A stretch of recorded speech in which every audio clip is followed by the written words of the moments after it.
Hello ladies and gents, I'm LimeyPlay. Welcome to LimeyPlay Games Gaming News. I'm just doing it as a quick record today, almost like a stream basically, because I've just run out of time today. I've been on a couple of live streams, for over 4 hours altogether, and I just need to get this done before I run out of time in the day. So it is for today, Saturday the 8th of May. So you'll excuse me because I'm going to refer to my script, my notes and everything else as well.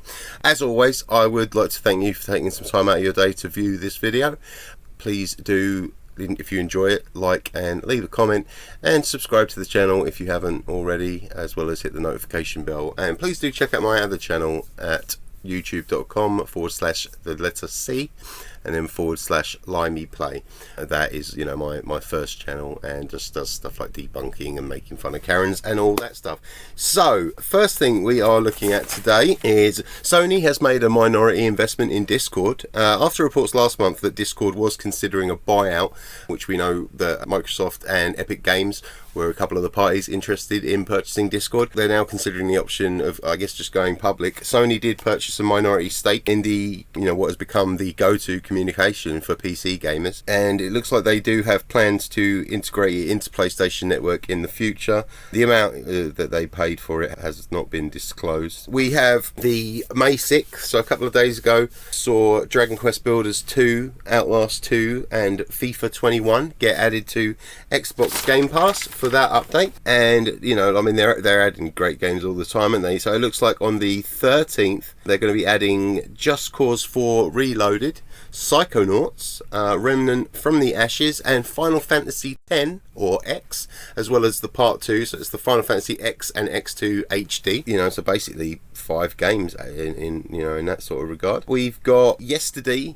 the 7th, I think it was, saw the official release of Resident Evil 8 Village, which is the 8th game in the main series, obviously, of Capcom's survival horror games. It sees the return of Resident Evil 7 Biohazard's Ethan Winters, as he this time tries to search for his missing daughter Rose. Heading into uncharted territory as far as Resident Evil games are concerned. This is actually going to see Ethan dealing with werewolves and vampires, which is a first for Resident Evil. Obviously, before they've just been with what was mainly zombies for ages, wasn't it, and other sort of bio-mutants, as it were, and then the parasites. The demo for the game will still be available for another day or two, depending on your whereabouts. I think for North America it's available until sometime in sort of late afternoon, early evening tomorrow, and then Europe and the UK sort of areas, that it's available still till the 10th.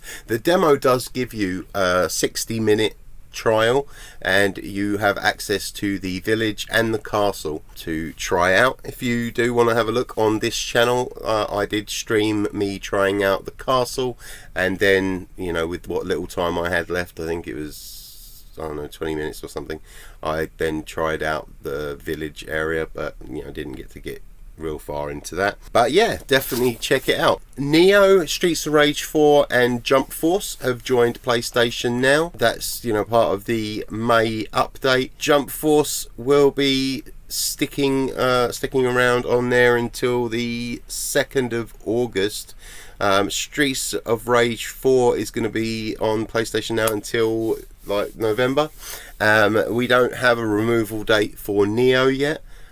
Definitely worth checking out. Nioh's been one of the games I've been wanting to play for a very long time. Ubisoft, or Ubisoft, depending how you want to pronounce it, they're doing a version of Division. I think it's going to be called The Division Heartland, which is going to be a free-to-play area soon that they're doing. We don't have an exact release, but they are looking at a 2021 to 2022 window, and it will be releasing for PlayStation, Xbox and PC. Like most games of this type, there'll probably be in-game purchasing options, stuff like that, but it is awesome that they are going to be doing a free-to-play game. Definitely worth checking out. What's it? We had the first Tribeca Games official selection lineup has been revealed.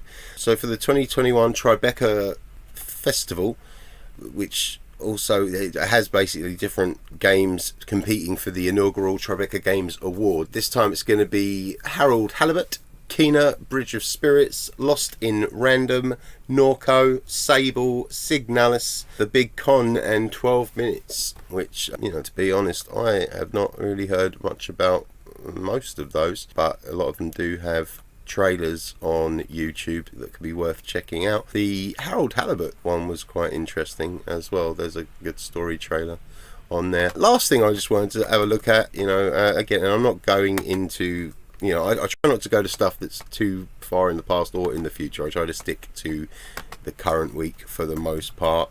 This one, you know, could be pushing back a bit, but Baldur's Gate Dark Alliance has been announced for PlayStation, Xbox and Switch. It was originally on like PS2 and Xbox, you know, RPG classic. It's very, you know, it's different from the style of like the, you know, Baldur's Gate 1 and 2. It gave you more of a instead of like a top down, you know, it gave you more of the regular sort of third person view. This one actually should have re-released yesterday. I missed that one. Sorry, I missed the date on that. So you should be able to purchase that. I don't have a UK price at the moment, but I'll have to check it out. It's $29.99 in dollars, and that is, it's just basically a re-release. I'm losing track of my re's. So a re-release.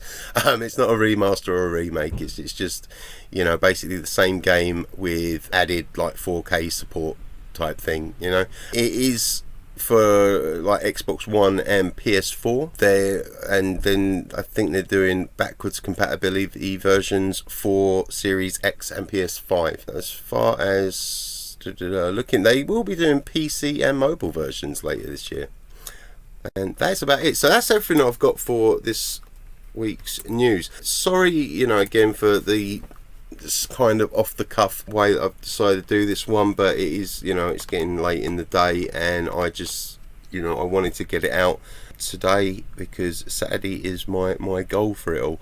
So sadly I sort of, you know, with my new meds, my sleep's been all over the place, and I end up just like crashing after I woke up this morning, and then I ended up on 2 live streams. So that, yeah, that is all that. So hopefully, you know, you had a bit of interest there. There are some sales as well just to check out on Steam that I would like to point out. There's one is the Observation, which is like a sci-fi thriller game, which is, I'm actually going to pick that up myself. But that's for like $7.99, which is reduced from, I think, almost 20 or 20 something pound. But you can actually, for 37p cheaper, this is in pounds, by the way, I'm not sure on the dollar prices, you can get the bundle which has Observation and Stories Untold, which Stories Untold is kind of, it's kind of like just a weird dip into 4 different sort of horror thriller stories. Check out the trailers, like they both look awesome. Observation looks fantastic. It's a sci-fi thriller where I believe you're trying to piece together, you know, what happened to the crew of a, you know, a sort of spacecraft using the artificial AI system, or well, AI system, not artificial AI, because that would be artificial. So anyway, and then aside from that, there are there are a couple of other sales going on with what's it like with the Call of Duty franchise this weekend. There's also just some other random games, but yeah, check out Call of Duty. We've got Endless Universe weekend deals, and then there's some like, what's it, anime games that they're doing up to 85% off as well. Oh, also Code Vein is down to $13.19 from $39.99, which is nice. That's like 67% off or something. So yeah, definitely worth checking out. So anyway, that was it. Yeah, just a quick run through because I don't have time to, you know, make and edit the video today. I really apologise for that. Yeah, aside from that, thank you all for checking out the video. As always, I've been LimeyPlay. Take care of each other and stay safe.